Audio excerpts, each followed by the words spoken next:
Bruh, hip-hop just got radioactive.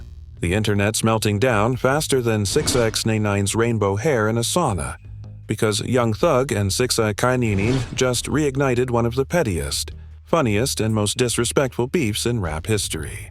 And this time, it's not just bars, it's personal. Imagine mixing Atlanta slime with Brooklyn snitch energy. Yeah, that's this beef. It's like putting gasoline on a barbecue and calling it music.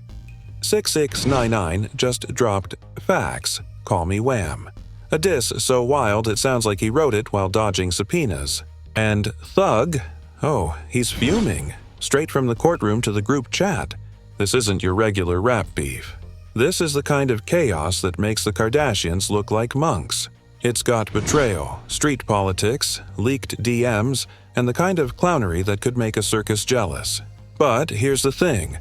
Behind all the memes and trolling, there's a real power play going down. One side's fighting for street respect, the other's fighting for views. And both are ready to burn the internet to ashes just to win. So buckle up, because once you hear what really went down, you'll never look at either of them the same again. Alright, let's roll back the chaos clock, because before FAX, Me Wham, broke the internet, there was already bad blood simmering under the surface like cheap ramen on high heat. This whole Young Thug vs 6ix9ine saga didn't start yesterday. It's been marinating in pettiness, pride, and pure internet energy for years. See, back in the late 2010s, Young Thug was untouchable.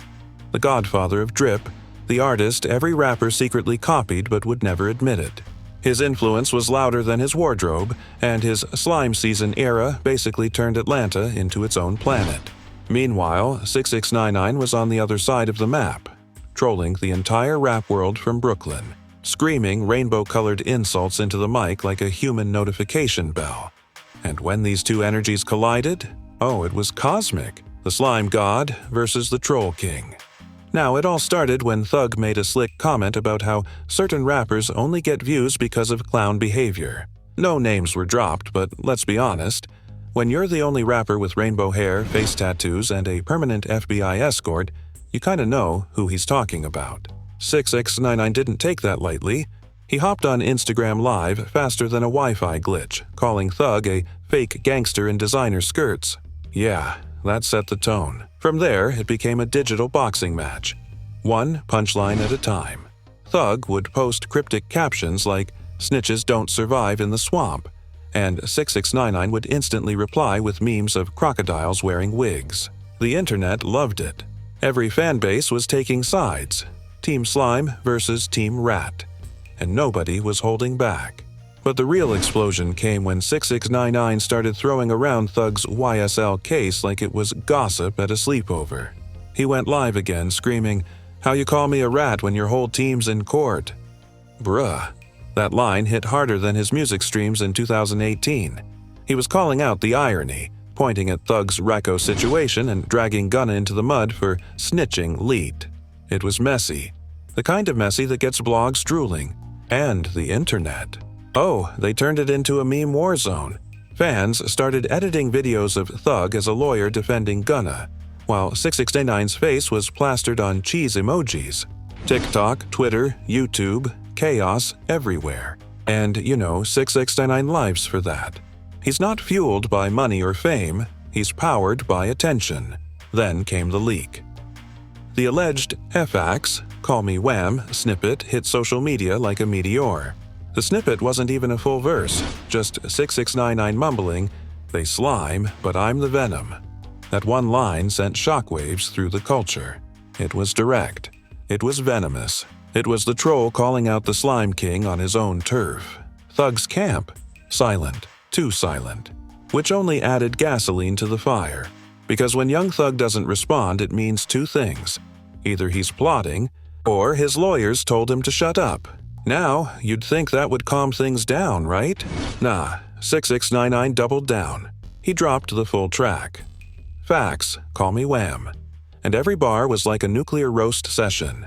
He called Thug slime salad, said Gunna was diet 6ix9ine, and even took a jab at Lil Baby for babysitting. Court dates. It wasn't just a diss. Track. It was a public execution dressed in auto-tune. And the worst part, people were vibing to it. Even Thug fans were low-key bopping their heads while being offended. You can hate 6ix9ine all you want, but you can't deny he knows how to push buttons and make it catchy. But behind all the trolling, there was a darker side. Thug's inner circle started talking. One of his affiliates allegedly said, "It's crazy how a dude who folded on his own people is brave enough to speak on slime." That statement hit the blogs instantly. It became a debate. Is Thug still the real one? Or is 6ix9ine just saying what everyone's too scared to say out loud? It got so heated that even DJ academics had to step in, calling it the most unserious beef with the most serious energy. He wasn't wrong. On one hand, you had a legend fighting for his name and his crew's respect. On the other, you had a certified internet troll clowning the entire justice system like it's open mic night. But here's the twist nobody saw coming. When FAX, Call Me Wham, dropped, a few bars sounded eerily personal. 6ix9ine referenced an unreleased track Thug recorded back in 2021, something that was never public. That's when everyone realized this wasn't just trolling. Someone was leaking insider info to 6ix9ine. Cue the conspiracy theories. Fans started claiming Gunna or someone from Thug's old camp might have fed 6ix9ine those lines just to stir chaos. People were connecting dots like detectives on Red Bull. Twitter was flooded with threads titled "How 6ix9ine Got Thug's Secrets" full timeline. And honestly, half of them made too much sense to ignore. Meanwhile, Thug's silence broke. Through a phone call from jail, his voice message leaked, "Tell that clown I don't play with rats." Short, calm, and straight up terrifying. That one sentence flipped the internet. Suddenly, it wasn't funny anymore. It was personal. Because everyone knew what Thug's words meant. In Atlanta culture, when Thug says he don't play with rats, it's not about playgrounds. It's about principles. And now, the internet had officially turned into a digital war zone. Bloggers were eating well, fans were throwing digital punches, and memes were flying faster than 6ix9ine's bail money. But the scariest part, 6ix9ine was winning. He had the headlines, the attention, and the streams. For a man everyone swore was cancelled, he somehow had the whole world watching again. Young Thug, on the other hand, was trapped in two battles, one in court and one online. And in the internet era, silence is dangerous. Every minute he didn't clap back, 6ix9ine's narrative grew louder. This was no longer just a rap beef. It was a brand war. The streets versus the streams. Legacy versus loudness. Respect versus relevance. And the craziest part? This was only the beginning. Because just when you thought it couldn't get any wilder, the entire industry started choosing sides. And that's when the real circus began. The second that FAX, Call Me Wham, dropped, hip-hop timelines turned into digital battlefields. Every rapper, blogger, stan account, and bored teenager suddenly became a war correspondent. It was Team Slime versus Team Rat, and the trenches were Twitter threads and YouTube comments. Within hours, 6ix9ine had declared victory. He was on Instagram Live, flashing jewelry that probably belonged to his accountant, yelling, "Ain't nobody touching me. The streets love me. The net loves me. I'm the internet's king." Bro said it like he just won a Grammy for chaos. He had the energy of someone who eats controversy for breakfast and washes it down with clout juice. Meanwhile, Young Thug's side was too quiet. Fans started panicking. Where's the response? Is Thug gonna drop something? Did his lawyers shut him down? Memes were popping up of Thug sitting in a courtroom writing diss lyrics on legal paper. It was dark humor at its finest. The internet doesn't wait for justice, it waits for entertainment. And then, boom. Out of nowhere, a mysterious snippet leaked from Thug's unreleased vault, supposedly recorded before his arrest. The track, rumored to be titled "Snake Food," had him rapping. "They talk loud, we talk later. I feed rats to the gators." The bars were cold, venomous, and straight to the point. Fans lost their minds. Some said it was coincidence. Others said Thug predicted this beef like a hip-hop prophet. Either way, it gave the Slime Army ammunition. But 6ix9ine? He wasn't backing down. He reposted the snippet with the caption, "Y'all still listening to jail Wi-Fi? The disrespect level? Astronomical. The internet was in flames. Then celebrities started chiming in. And that's when the beef evolved from funny to legendary. Drake liked a tweet mocking 6ix9ine.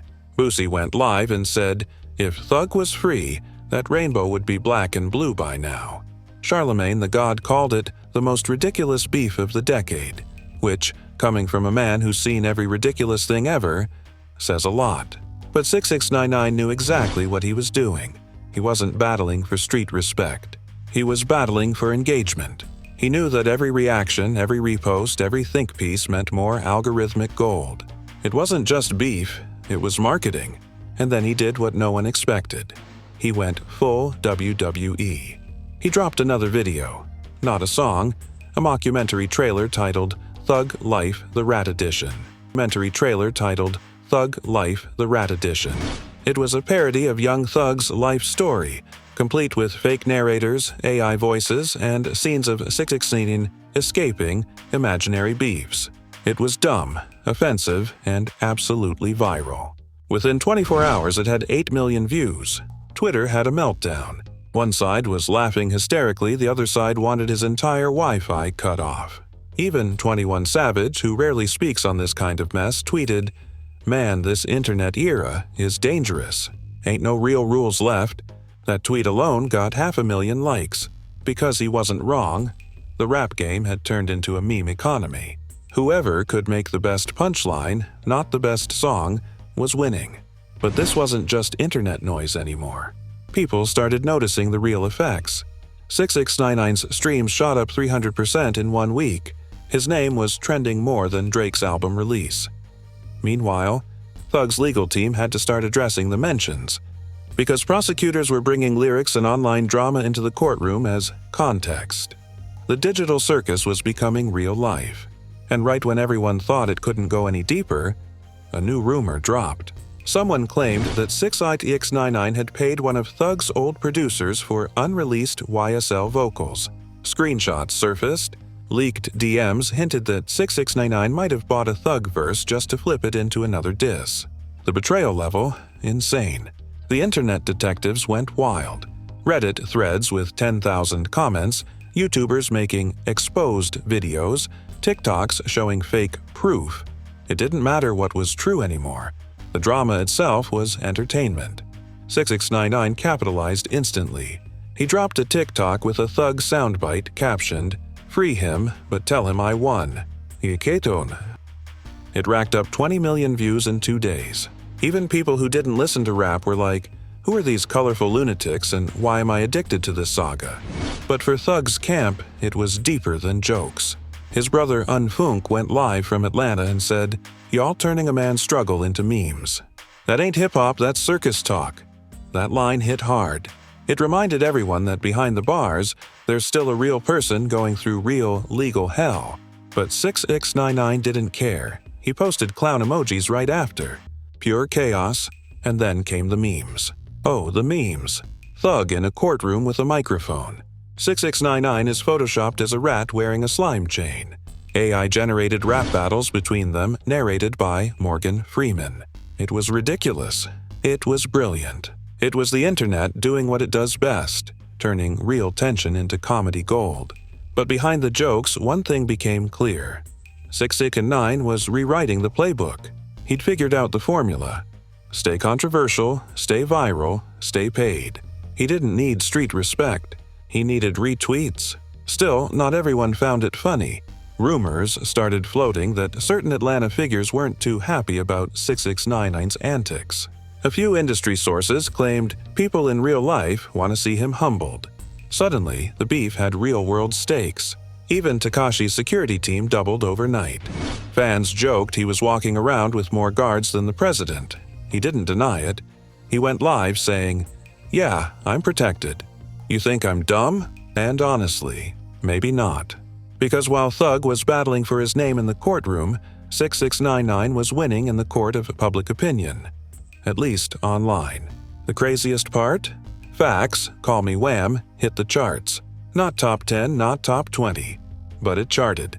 A troll turned a diss track into a legitimate hit. It was like watching a supervillain get promoted. Bloggers called it the death of street code. Others called it the birth of meme rap supremacy. Either way, one thing was obvious. Thug's silence was hurting him, and 6ix9ine's noise was paying off. But while 6ix9ine was celebrating his chaos victory, something darker was brewing behind the scenes. Rumors of a secret Thug response track started bubbling. Producers were hinting that something's cooking. Fans began speculating that if Thug dropped from inside jail, it could break the internet. And then, leaks started again. Not music, messages. Alleged texts between 6ix9ine's team and industry insiders surfaced. Screenshots showing discussions about keeping the beef alive for promo. Suddenly, it looked less like a feud and more like a business partnership.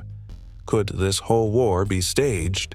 Were Thug and 6ix9ine secretly milking the internet for views while fans tore each other apart?